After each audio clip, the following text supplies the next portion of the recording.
¿Cómo pudiste robarnos, mamá? La voz de Javier cortó el aire como un cuchillo afilado. Me quedé paralizada junto a la mesa del comedor, con las manos aún apoyadas en el respaldo de una silla. Frente a mí, un sobre grueso del banco, con la solapa abierta, dejaba ver el verde inconfundible de billetes, unos 100,000 pesos mexicanos amontonados. A su lado, Marisol se mantenía de pie, con los ojos enrojecidos y rastros de rímel corrido, su voz temblorosa, pero lo bastante firme para sonar creíble. «La vi sacarlo de la caja fuerte de tu oficina», dijo, llevándose una mano al pecho, como si le doliera el alma. No quería creerlo, pero luego lo encontré en su cuarto. Su cuarto, como si yo fuera una extraña, en vez de la mujer que vendió su taller, para ayudarlos a comprar esa casa en la que ahora me acusaban. Miré a Javier esperando que me preguntara si era verdad que me diera una oportunidad de explicarme, pero no lo hizo. «¿Tienes una hora para recoger tus cosas y salir?», dijo con palabras cortantes definitivas. Sentí un calor lento subiéndome al rostro, mezcla de vergüenza y pura incredulidad. La garganta se me cerró, pero logré mantener la voz firme. «Javier, yo no...» «Basta», me interrumpió, dándome la espalda, como si mi sola presencia le resultara insoportable. Caminé hacia mi habitación, con piernas que parecían de aire, saqué una maleta pequeña del closet y metí 2 mudas de ropa, mi cartera, el cargador del celular y mi caja de herramientas, compacta esa que había guardado desde mis 20 y tantos, mi único tesoro inseparable. Cuando regresé a la puerta principal, la casa estaba en silencio. Ni Javier ni Marisol se asomaron para despedirse. Salí al fresco de la tarde con el sol ya escondiéndose y cerré la puerta tras de mí. Al otro lado de la calle Doña Lupe, la vecina estaba en su porche con los brazos cruzados, siguiéndome con la mirada mientras caminaba hacia la esquina. No levanté la cabeza hasta que mi casa quedó fuera de mi vista. Para cuando llegué a la parada del camión, mis manos temblaban, no por el fresco, sino por el peso de lo que acababa de pasar. Y la pregunta que me quemaba, ¿a dónde iría ahora? El trayecto en camión hacia el centro de San Miguel se sintió eterno. Me senté hasta atrás, mirando por la ventana, empañada, viendo cómo las casas daban paso a locales comerciales y luego al brillo de los faroles que empezaban a encenderse. Mi celular vibró. Una vez era el nombre de Carmen en la pantalla. Contesté con la voz baja. «Necesito un lugar donde quedarme esta noche». «Claro que sí», respondió sin dudar. «Ven para acá, ya pongo el café». 20 minutos después, estaba en su viejo sillón, con las manos alrededor de una taza rajada. El café era fuerte amargo, pero su calor me deshizo un poco el frío que se me había metido en el pecho. Carmen escuchó mientras le conté todo su rostro, endureciéndose con cada detalle. «Nunca me cayó bien esa mujer», dijo sin rodeos. «Y Javier, pues ha cambiado desde que anda queriendo codearse con los grandes en bienes raíces». Miré mi taza. «¿Cómo ha cambiado?» «Siempre hablando de negocios, buscando el próximo gran golpe. Y últimamente se recargó en el respaldo. Lo he oído quejarse de problemas de dinero más de una vez, tan alto que hasta los vecinos lo saben. Era un consuelo pequeño saber que sus finanzas no eran tan perfectas como él quería hacer creer, pero no aliviaba la urgencia de mi situación. A la mañana siguiente, Carmen me llevó a buscar rentas. La mayoría eran demasiado caras, o estaban en un estado que no podía soportar. Finalmente encontramos un departamentito encima de una panadería en un barrio más tranquilo en la colonia La Esperanza. Las paredes tenían grietas, el piso rechinaba, pero era cálido, y la renta era lo bastante baja para que mis ahorros la cubrieran. Esa tarde estaba sola en ese espacio vacío, con una maleta y mi caja de herramientas en la mesa. El peso familiar de la caja me anclaba un recordatorio de lo que sabía hacer de las habilidades que nadie podía quitarme. El aroma a pan recién horneado subía desde abajo y por primera vez desde el día anterior sentí un destello de calma. No era gran cosa, pero era mío. Y mientras dejaba mi taza de café en el alféizar, me pregunté si algún día podría volver a sentirlo como hogar. La primera noche en el departamento fue silenciosa, salvo por el zumbido de los refrigeradores de la panadería abajo. Me quedé despierta mirando el techo con la mirada deslizándose hacia la esquina donde estaba mi caja de herramientas. La había cargado por tantas mudanzas que ya no las contaba, pero hacía años que no la abría. Por la mañana supe que no podía dejarla cerrada por más tiempo. La puse en la mesa y abrí los pestillos. La tapa se levantó con esa resistencia familiar, dejando ver formones gastados por el tiempo, desarmadores con mangos desgastados, un cepillo pequeño y una tela de pulir deshilachada. En una esquina, mi viejo calibrador, aún preciso después de tantos años. Mis dedos recorrieron cada herramienta, recordando el ritmo del trabajo, la satisfacción de arreglar algo que otros habrían tirado. Esa tarde, la nieta del panadero, una niña de unos 8 años llamada Sophie, subió de puntitas con un caballito de madera roto. ¿Lo puedes arreglar?, preguntó casi en un susurro. Le dije que volviera en 2 días.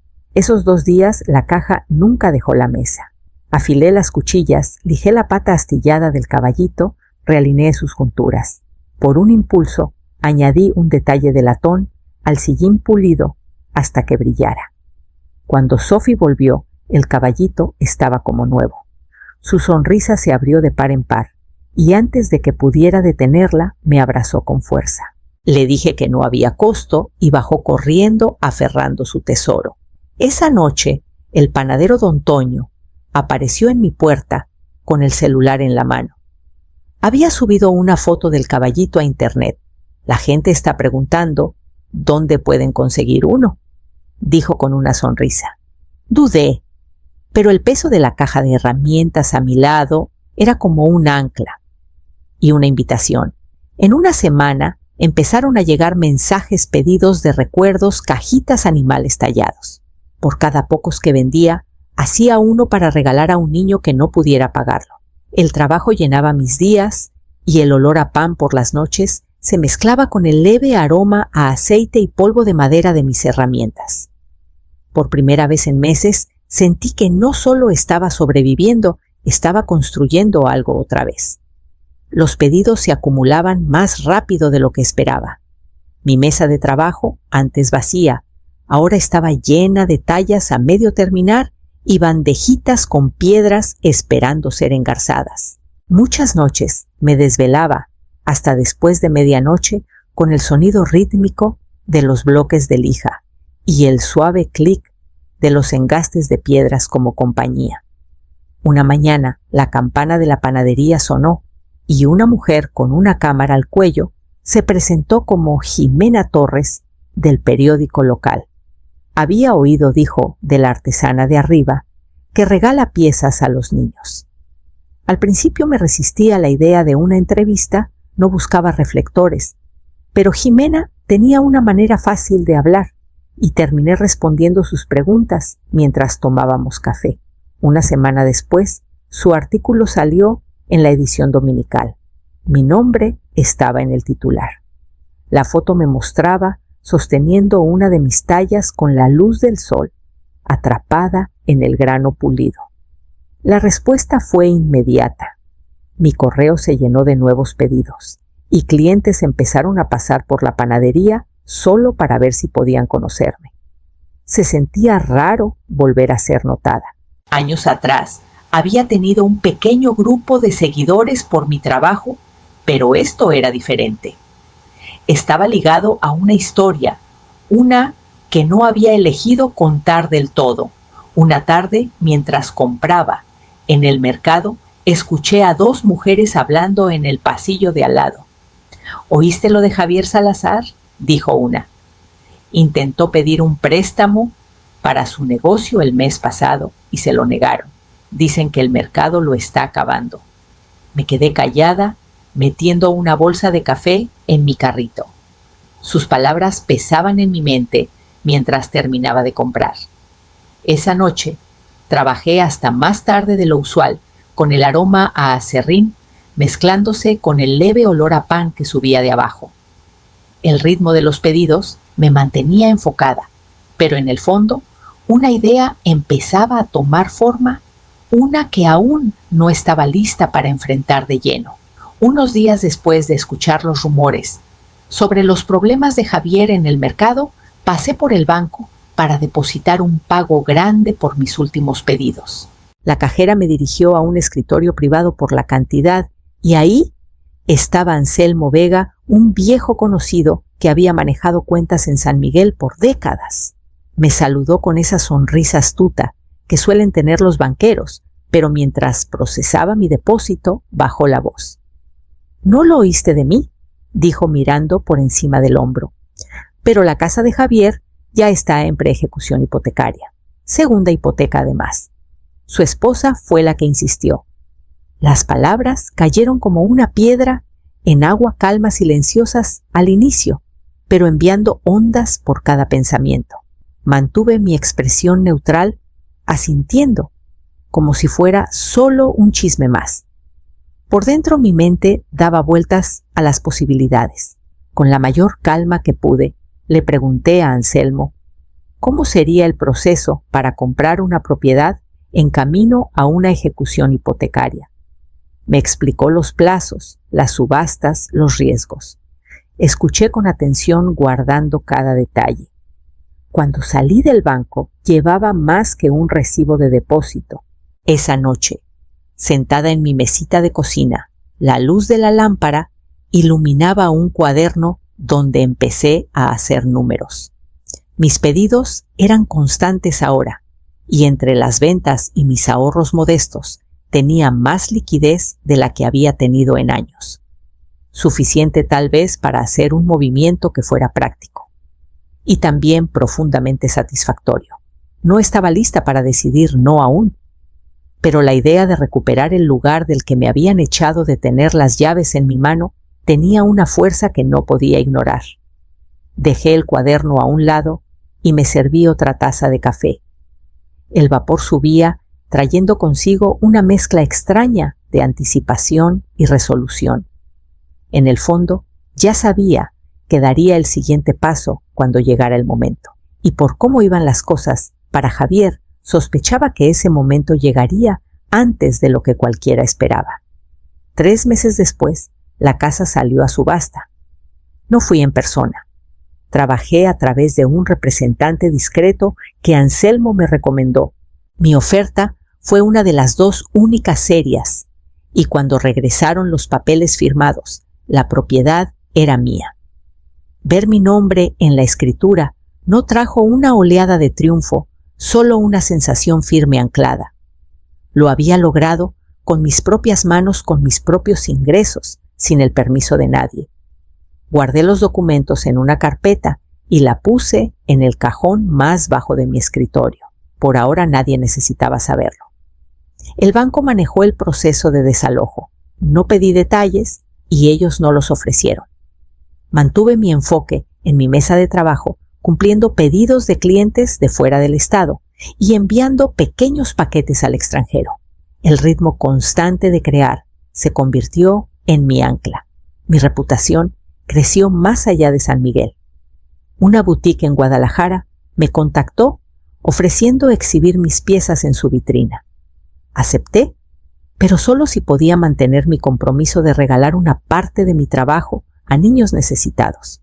Aceptaron sin dudarlo.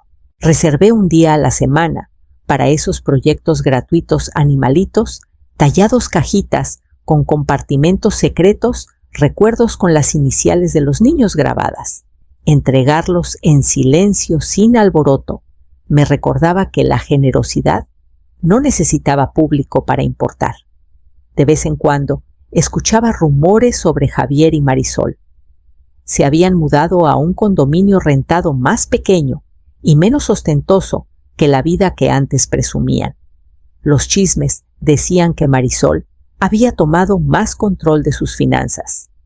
Nadie parecía saber cómo les iba con eso. No perseguí los rumores, no lo necesitaba. Sabía lo rápido que las apariencias podían quebrarse. Todo lo que tenía que hacer era seguir trabajando, seguir viviendo y esperar lo inevitable. Y cuando finalmente tocaron a mi puerta una tarde lluviosa, ya tenía una idea de quién estaría del otro lado. Abrí la puerta y ahí estaba Javier bajo la lluvia, con el agua goteándole del pelo y el saco pegado a él en manchas oscuras. Se veía más delgado de lo que recordaba, con los hombros caídos como si hubiera encogido. Marisol se fue, dijo sin preámbulos. Su voz se quebró en la última palabra. Di un paso atrás, dejándolo entrar. Se quedó apenas pasando el umbral con el agua, formando un charco en el tapete, y se frotó el rostro con ambas manos. Vació nuestras cuentas, continuó. La de cheques, los ahorros, hasta el fondo de emergencia. Creo que lo planeó durante meses.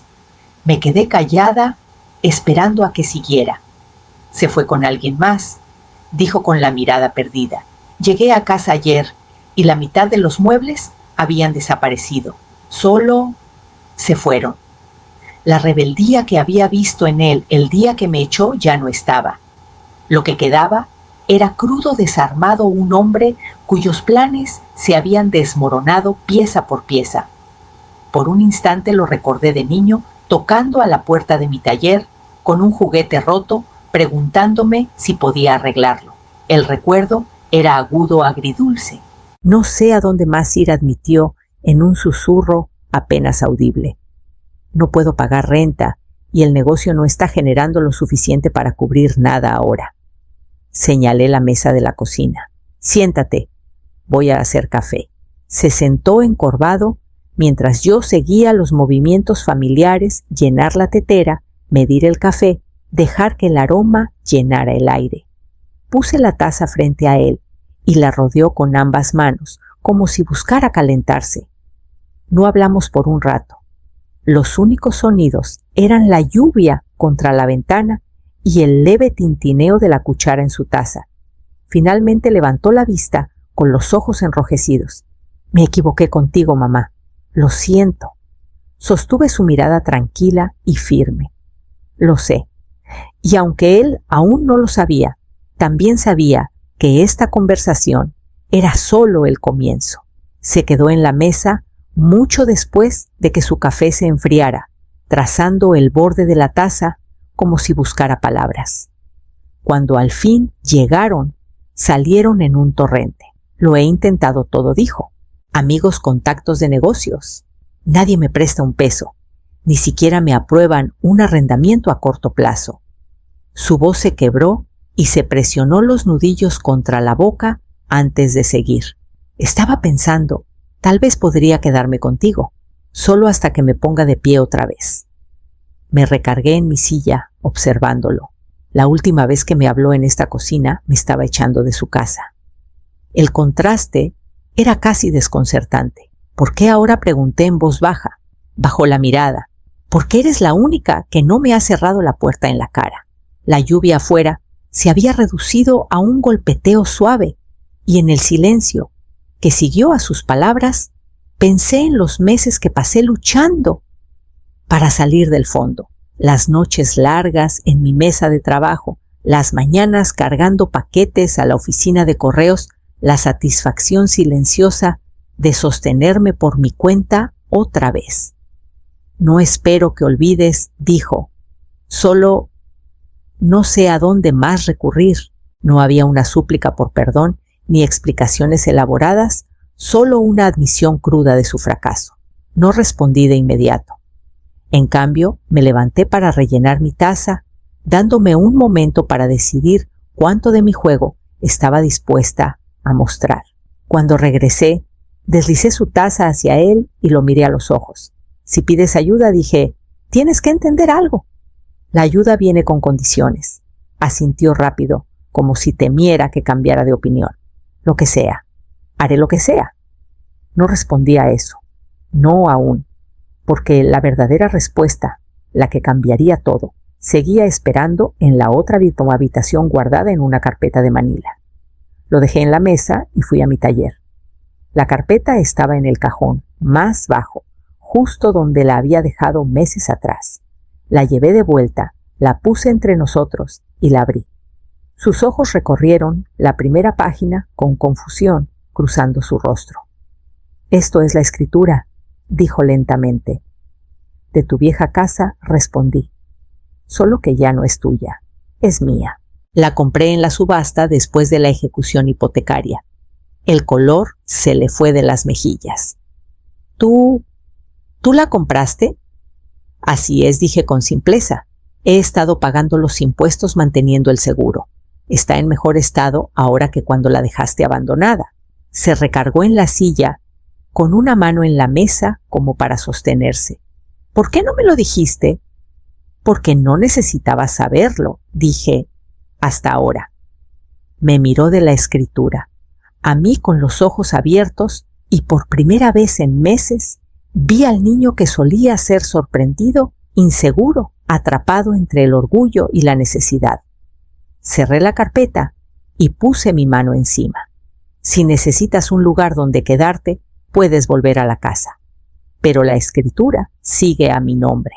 Tú pagas los servicios, la mantienes limpia y no traes caos por la puerta. Esas son las condiciones». Tragó con fuerza. «Yo puedo hacerlo. Te tendré las llaves mañana», dije deslizando la carpeta hacia mí.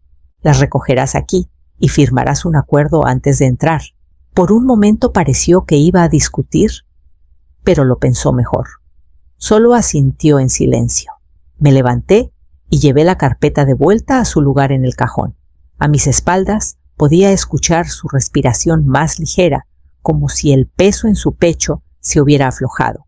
Lo que no sabía era que la reunión de mañana no sería solo por las llaves, sería el momento en que vería cuánto había aprendido sobre la fuerza y sobre no dejar que nadie me la quitara nunca más. A la mañana siguiente puse las llaves en la mesa de la cocina junto a un acuerdo sencillo escrito a máquina. Era solo una página, términos claros, sin espacio para malentendidos. Cuando Javier llegó, miró el papel, luego a mí. «Léelo», dije.